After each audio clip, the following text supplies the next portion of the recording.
परत एकदा आपल्या SCA फॅमिली मध्ये आपलं स्वागत करतो. विद्यार्थ्यांनो, आपण 11th फिजिक्सचा फर्स्ट चॅप्टर बघत आहोत, ज्याचं नाव आहे युनिट्स अँड मेजरमेंट्स. तो आज आपण बघणार आहे लेक्चर नंबर 11 मध्ये एरर्स इन मेजरमेंट्स. म्हणजे मेजरमेंट्स मध्ये काय शिकणार आहे आपण, एरर नावाचा टॉपिक आपण शिकणार आहे. लास्ट व्हिडिओ जर तुम्ही बघितले नसेल तर एकदा नक्की जाऊन आपले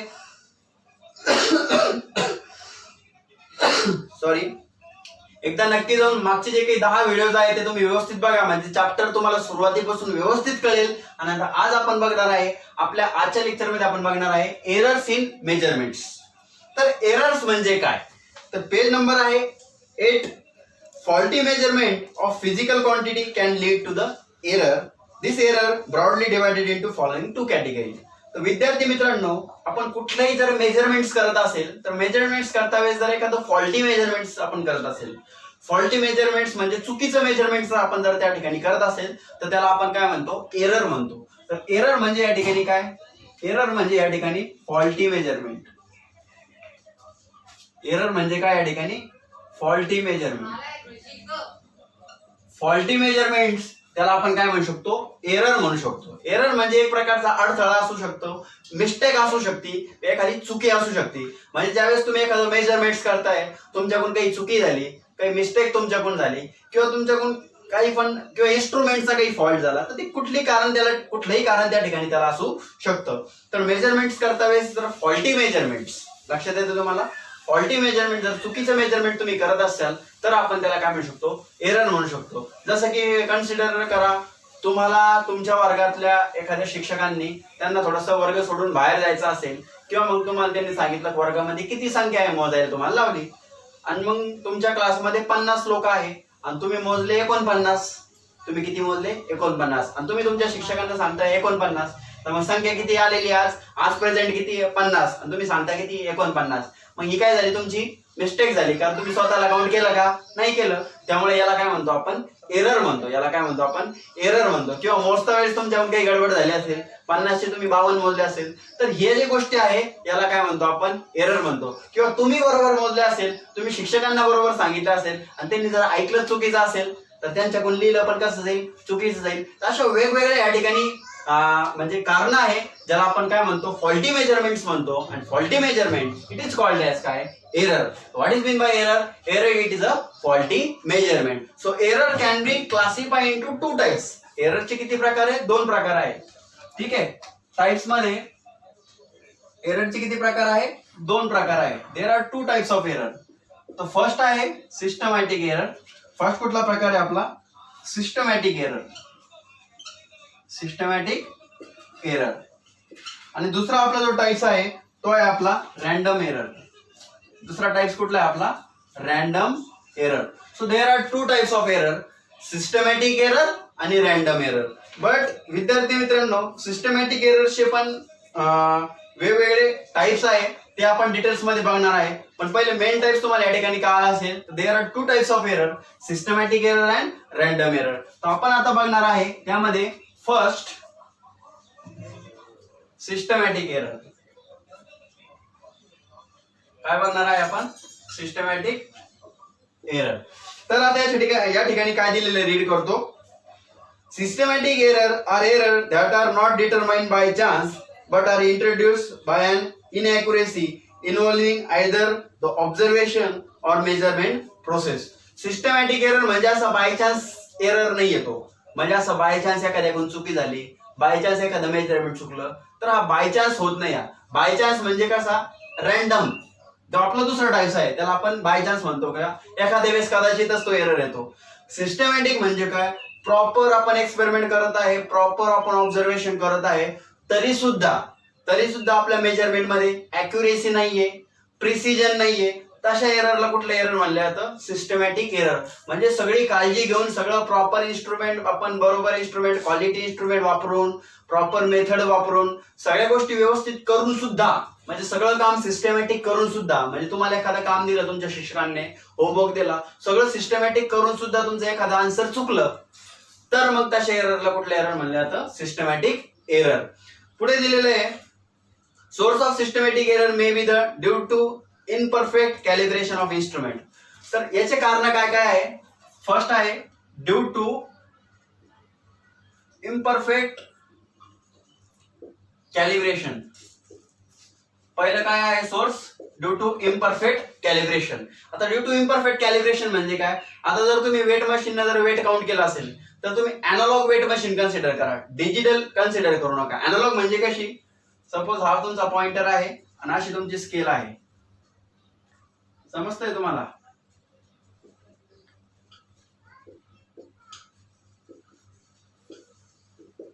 बघा अशी तुमची स्केल आहे आणि तुम्ही याच्यावर उभा आहे आणि तुम्ही काय करताय? वेट करताय. ठीक आहे, तर कन्सिडर करून घ्या. इथं आहे 5, 10, 15, 20, 25, 30, 35. आता तुम्ही याच्यावर उभा आहे. आता एवढी हाईटवर तुम्ही उभा आहे आणि तुम्ही खाली बघताय का वेट किती आहे. तर आता तुम्ही एरो जर बघितला तर एरो ठीक आहे आपण बघूया 10 वर आहे. तो कितीवर आहे? 10. बट मेजर करता वेळेस आपल्याला सपोज तो कितीवर दिसला? 9 वर दिसला. म्हणजे आपल्याला वेट किती भेटलं? 9 kg. पण ऍक्च्युली तुमचा जो काटा आहे, जो पॉइंटर आहे, तो कितीवर आहे? 10 वर आहे. मग याला आपण काय म्हणतो? Imperfect calibration. कॅलिब्रेशन म्हणजे काय? आपण चुकीचं या ठिकाणी बघितलं, आपण त्याला काय म्हणतो? इनपरफेक्ट कॅलिब्रेशन या ठिकाणी म्हणतो. त्यानंतर पुढचा पॉइंट असू शकतो sometimes imperfect method of observation.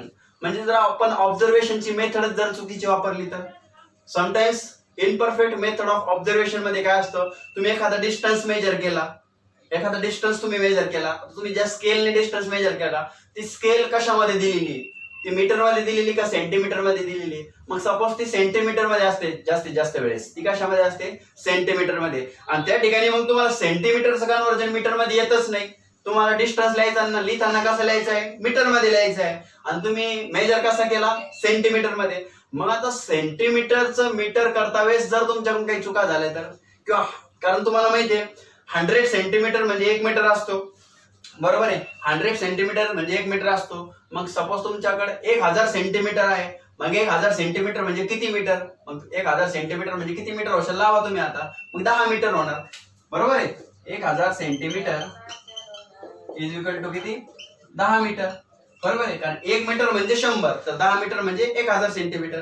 मग समटाइम्स जर तुम्ही इथं असं लिहिलं 1000 centimetre is equal to 100 metre, मग हे कसं आहे? चुकीचं आहे. हे कसं आहे? राईट आहे. मग हा दुसरा पॉइंट काय आहे? दुसरा पॉइंट असा आहे इनपरफेक्ट मेथड. म्हणजे मेथड जर इनपरफेक्ट असेल तर imperfect method, imperfect calibration, imperfect method, अशा जर दोन चुका तुम्ही जर या ठिकाणी केल्या तर त्या एररला आपण कुठला एरर म्हणतो? सिस्टमॅटिक एरर म्हणतो. तर आय होप तुम्हाला सिस्टमॅटिक एररचं थोडंफार इंट्रोडक्शन मध्ये नक्कीच कळालेलं असेल.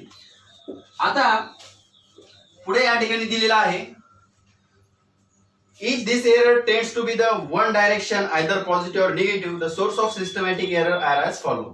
आता सिस्टमॅटिक एरर का होऊ शकतो याचे काही सोर्स या ठिकाणी दिलेले आहे. सिस्टमॅटिक एररचे काय दिलेले आहे? सोर्स. तर पहिला सोर्स या ठिकाणी आहे instrumental error.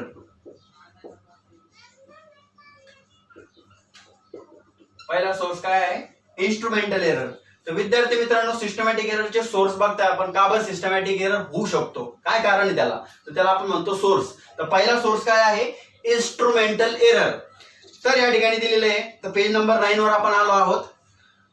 This types of error arise due to the defective calibration of an instrument. तर सगळ्यात पहिले आपण इन्स्ट्रुमेंटचं डिफेक्टिव्ह कॅलिब्रेशन केलं तर. त्यानंतर for example an incorrect zeroing of an instrument will lead to such kind of error. Zero of the thermometer not graduated at proper place. The pointer of weighting balance in the laboratory already indicating some value instead of showing 0 when no load is kept on it. An ammeter showing a current 0.5 ampere even when not connected in a circuit. म्हणजे विद्यार्थी मित्रांनो, defective calibration of instrument म्हणजे तुम्हाला मी काय सांगितलं होतं? आपलं जे काही इन्स्ट्रुमेंट असतं विद्यार्थ्यांनो, आपलं जे काही इन्स्ट्रुमेंट असतं,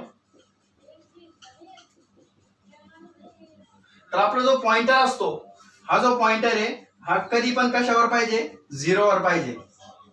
मग तुम्ही कुठलाही इन्स्ट्रुमेंट घ्या, तुम्ही अॅमीटर घ्या, व्होल्टमीटर घ्या, थर्मोमीटर घ्या, तर मग हा 0 वर असणं खूप गरजेचं आहे. मग सपोज आता जर आपण वेट मशीन बद्दल बोलत असेल, मग आता ही वेट मशीन आहे सपोज, या वेट मशीनवर कुठल्याही प्रकारचा लोड नाहीये, म्हणजे कुठलीही वस्तू मी या ठिकाणी ठेवलेली नाहीये, तरी सुद्धा हा पॉइंटर काय करणार? 0 पेक्षा थोडंसं पुढे रिडिंग दाखवणार. म्हणजे आपण आणखी याच्यावर उभाच राहिलेलो नाहीये, वेट आपण अप्लायच केलेलं नाहीये, तरी सुद्धा तो त्या ठिकाणी काय करतोय, रीडिंग दाखवतोय. किंवा आपण वेट मशीन न म्हणता आपण त्याला ॲमीटर म्हणलो. तुम्हाला माहित पाहिजे ॲमीटर म्हणजे काय, जे करंट मोजण्याचं काम करतो. मग हा काय करतो, आपण करंट म्हणजे करंट त्या ठिकाणी नाहीये तरी सुद्धा हा काय करतोय 0.5 अँपिअर काय करतोय, करंट त्या ठिकाणी दाखवतोय. म्हणजे हा कोणाचा फॉल्ट आहे, हा इन्स्ट्रुमेंटचा फॉल्ट आहे. कोणाचा फॉल्ट आहे, इन्स्ट्रुमेंटचा फॉल्ट आहे. म्हणून आपण याला कुठला एरर म्हणतोय, इन्स्ट्रुमेंटल एरर. मग या ठिकाणी तुम्हाला हा एरर कसा मिनिमाइज करायचा हे सुद्धा आपण नंतरच्या लेक्चर मध्ये बघणार आहे. तरी मी तुम्हाला हिंट देऊन टाकतो, आपल्याला जो पॉइंटर आहे ना झिरोवर काय करावा लागतो, सेट करावा लागतो. मिनिमाइज कसा करायचा, सेट झिरो पॉइंटर. आपल्याला जो पॉइंटर आहे तो कुठे सेट करणं आहे, झिरोवर सेट करणं आहे. म्हणजे आपण याला जोपर्यंत झिरोवर सेट करणार नाही आपल्याला जे कॅलिब्रेशन भेटणार ते चुकीचं भेटणार. आणि चुकीचं कॅलिब्रेशन आपण त्याला एरर म्हणणार. आणि हा एरर कशामुळे आला, इन्स्ट्रुमेंटमुळे आला. म्हणून याला आपण कुठला एरर म्हणतो, इन्स्ट्रुमेंटल एरर म्हणतो. आणि तो कोणाचा सोर्स आहे, तुमच्या सिस्टमॅटिक एररचा. तर सिस्टमॅटिक एररचा पहिला सोर्स काय बघितला आपण, इन्स्ट्रुमेंटल एरर. विद्यार्थी मित्रांनो या ठिकाणी मी रफ करत आहे. तुम्हाला जर काही नोट्स लागत असेल तर व्हिडिओ पॉज करून तुम्ही त्या ठिकाणी काढू शकता. दुसरा सोर्स या ठिकाणी आहे error due to imperfection in experimental technique. या ठिकाणी मी लिहित आहे error due to imperfection, error due to imperfection in experimental technique. बघू याच्यामध्ये काय दिलेले आहे आता. This error is defective setting of an instrument. For example measure value of liquid in a graduated tube will be the inaccurated if the tube is not held vertical. तर विद्यार्थी मित्रांनो या ठिकाणी त्यांनी एक एक्झाम्पल दिलेले आहे. आपण जर लिक्विडचा या ठिकाणी जर व्हॅल्यूम मेजर करत असेल तर व्हॅल्यूम मेजर करता वेळेस, लिक्विडचा व्हॅल्यूम मेजर करता वेळेस आपण ज्या ट्यूब मध्ये त्याचा व्हॅल्यूम मेजर करतोय ते जर प्रॉपर आपण सपोज ही ट्यूब असेल जर व्हर्टिकली आपण पकडली नाही म्हणजे थोडीशी क्रॉस जर आपण त्याला पकडली तर त्या ठिकाणी त्यांचं मेजरमेंट कसं असणार आहे, इनॅक्युरेट असणार आहे. म्हणजे एक्सपेरिमेंटल टेक्निक आपण कशी वापरतोय, चुकीची वापरतोय. एक्सपेरिमेंटल टेक्निक कशी वापरतोय, चुकीची वापरतोय. म्हणजे सपोज थर्मोमीटर असेल, तुम्हाला सांगितलेले पाण्यामध्ये थर्मोमीटर असं टाका आणि तुम्ही असं क्रॉस टाकताय, मग त्यावेळेस तुम्हाला टेम्परेचर सुद्धा कसं भेटणार आहे, चुकीचं भेटणार आहे. म्हणजे कुठलंही मेजरमेंट करता वेळेस तुमची एक्सपेरिमेंटल टेक्निक सुद्धा कशी पाहिजे, बरोबर पाहिजे. जर तुम्ही ती बरोबर नाही ठेवली तर तुमचं मेजरमेंट कसं असणार आहे, चुकीचं असणार आहे. मेजरमेंट कसं असणार आहे, तुमचं चुकीचं असणार आहे. जसं की तुम्ही वेट बॅलन्स बघितला असेल, दोन्ही साईडला वेट बॅलन्स असतात. आता तुम्हाला तुमचं वेट मोजायचं असेल, तुम्हाला या दुसऱ्या साईडला पण काहीतरी वेट ठेवावं लागतं, तरच तुम्हाला तुमचं वेट काय होणार आहे, कळणार आहे. नाही एका साईडला तुम्ही जाऊन बसले आणि इकडे काहीच ठेवलं नाही तर तुम्ही खाली जाणार आहे. म्हणजे त्या ठिकाणी मेजरमेंट तुम्हाला प्रॉपर भेटणार नाहीये. म्हणून तुम्हाला एक्सपेरिमेंटल टेक्निक सुद्धा कशी वापरायची आहे, बरोबर वापरायची. जर तुम्ही नाही वापरली तर तुम्हाला ह्या ठिकाणी एरर इंट्रोड्यूस होणार आहे. म्हणजे हा दुसरा सोर्स आपण काय बघितला, इनपरफेक्ट टेक्निक इन एक्सपेरिमेंट. आता तिसरा सोर्स आहे पर्सनल एरर. विद्यार्थी मित्रांनो सिस्टमॅटिक एरर मध्ये तिसरा जो सोर्स आहे तो पर्सनल एरर आहे. यामध्ये लक्ष द्या आता, such error are introduce due to the fault of observer. पहिलाच पॉइंट काय, पर्सनल म्हणजे काय, ऑब्झर्वर. ऑब्झर्वरचा जर फॉल्ट असेल तर पर्सनल एरर या ठिकाणी येणार आहे. तर ऑब्झर्वरचा फॉल्ट बिलकुल आपल्याला या ठिकाणी नाही पाहिजे. जसं की त्यांनी सांगितलेलं आहे, bias of the observer, carelessness in taking observation. म्हणजे आपण जर काळजीच घेतली नाही, आपण जर केअरच केली नाही तर या ठिकाणी तुमचा पर्सनल एरर हा ऑब्झर्वर मुळे या ठिकाणी इंट्रोड्यूस होऊ शकतो. म्हणून आपल्याला प्रॉपर केअर घ्यायची आहे मेजरमेंट करता वेळेस. जसं की त्यांनी पुढे सांगितलेले कुड result in such error. For example, आता एक्झाम्पल कडे आपण लक्ष देऊ. While measuring the length of an object with a ruler, it is necessary to look at the ruler from directly above. If the observer look at it from an angle, the measured length will be wrong due to the parallax. तर विद्यार्थी मित्रांनो, जर तुम्हाला रुलरच्या मदतीने एखादी जर length major करायची असेल, सपोज हा तुमचा रुलर आहे, रुलरच्या मदतीने तुम्हाला एवढी लेंथ जर मेजर करायची असेल तर तुम्हाला डायरेक्ट ते रुलर जसं चाललेलं आहे त्या डायरेक्शन मध्ये जर तुम्हाला त्या डायरेक्शन मध्ये बघायचं आहे. जर तुम्ही त्याला काहीतरी अँगलवर बघताय, म्हणजे तुम्ही त्याला असं बघताय, तर या ठिकाणी काय तयार होणार आहे, पॅरालॅक्स तयार होणार आहे. म्हणजे अशी तुमची लेंथ होती 5 मीटर, आता अशी भेटणार तुम्हाला 4.8, 4.7. म्हणजे मेजरमेंट करता वेळेस तुम्हाला एका सरळ रेषेमध्ये मेजरमेंट त्या ठिकाणी करायचं असेल. जर तुम्ही क्रॉस मेजरमेंट केलं तर तुम्हाला अंतर प्रॉपर कळणार नाहीये. जसं की तुम्हाला मी एक एक्झाम्पल घेतो. सपोज औरंगाबाद ते मुंबईचं अंतर आहे 400 किलोमीटर. मग तुम्ही ते मेजरमेंट्स कसे घेणार? ते स्ट्रेट लाईन मध्ये घेणार. जर तुम्ही क्रॉस घेतलं किंवा असं घेतलं तुम्ही तर त्या ठिकाणी ते पॅरालेक्स तयार होणार आहे आणि पॅरालेक्स मुळे तुमचं काय होतं, मेजरमेंट या ठिकाणी काय होतं, चुकीचं होतं. तर हे बघितलं आपण एक्झाम्पल. तर पर्सनल एरर मध्ये आणखी तर खूप सारे एक्झाम्पल मी तुम्हाला देऊ शकतो. जसं की मी तुम्हाला अगोदरच एक एक्झाम्पल दिलेलं आहे. तुम्हाला डेली अटेंडन्स रेकॉर्ड बनवायचा आहे. तुम्ही जर स्वतः एक शिक्षक आहात असं कन्सिडर करा आणि विद्यार्थ्यांचा 1 महिन्याचा डेली अटेंडन्स रेकॉर्ड तुम्हाला बनवायचा आहे. तुम्ही रोजचं रोज काम करणार. तुम्ही रोल नंबर, विद्यार्थ्याचं नाव, प्रेझेंट, अब्सेंट त्या ठिकाणी आणि तुमची डेट्स. मग आता तुम्ही रोज हे काम करणार आहे. पण रोज रोज तुम्ही हे काम केल्यामुळे कदाचित बाय चान्स तुम्हाला जर थोडासा आळस आला किंवा तुम्ही थोडासा हलगर्जीपणा त्या ठिकाणी दाखवला तर तुम्ही त्या ठिकाणी एखादा प्रेझेंट रोल नंबरला अब्सेंट किंवा ज्या डेटला प्रेझेंट टाकायची त्याच्या दुसऱ्या डेटला, तर ते काम ज्यावेळेस खूप सारं आपल्याला करावं लागतं त्यावेळेस आपल्याला आळस येत असतो आणि त्यावेळेस मग आपली चुकी असल्यामुळे हा पर्सनल एरर ह्या ठिकाणी येऊ शकतो. तर ह्या ठिकाणी पर्सनल एरर जर नसन येऊ द्यायचा असेल तर तुम्हाला काळजी घ्यायची आहे. बाकी त्याच्यावर कुठलंच ऑप्शन नाहीये. तुम्हाला प्रॉपर इंटेन्शननी तुम्हाला काम करायचं आहे. कारण तुम्हाला जर कुठलंही टेन्शन असेल तर टेन्शनमध्ये आपल्याला इंटेन्शन विसरायचं नाहीये. मतलब टेंशन में हमें इंटेंशन को खोना नहीं है. तो इस प्रकार हमने कितने एरर्स देखे अभी? सिस्टमेटिक एरर के जो सोर्स है उसमें हमने 3 सोर्स यहाँ पर देखे हैं. ठीक है ना. थोडीशी हिंदी पण या ठिकाणी मी तुमच्यासाठी वापरली आहे. तर सिस्टमॅटिक एररचे 3 सोर्सेस आपण या ठिकाणी बघितले आहे. जर तुम्हाला नसेल कळाले तर तुम्ही व्हिडिओ व्यवस्थित बघा. टेक्स्टबुक सुद्धा तुम्ही समोर ठेवा. मी परत तुम्हाला आपल्या लेक्चर्स मध्ये टेक्स्टबुक दाखवत आहे. पीडीएफ फॉर्म मध्ये सुद्धा ई बालभारतीवर हे टेक्स्टबुक अवेलेबल आहे. तिथून तुम्ही अवेलेबल करू शकता किंवा डायरेक्टली तुम्ही परचेस करू शकता आणि तुम्ही त्याच्यातून रीडिंग करून इथं ते आपल्या पॉइंटला मॅच करत आहे की नाही ते बघा आणि नसेल कळलं तर कमेंट्स मध्ये मला कळवा. आता एक 2 मिनिटं तुमचे घेणार आहे. ते म्हणजे आपला कुठला एरर? आता रॅन्डम एरर. तर मी तुम्हाला पहिलं सांगितलं होतं रॅन्डम एरर म्हणजे काय? By chance.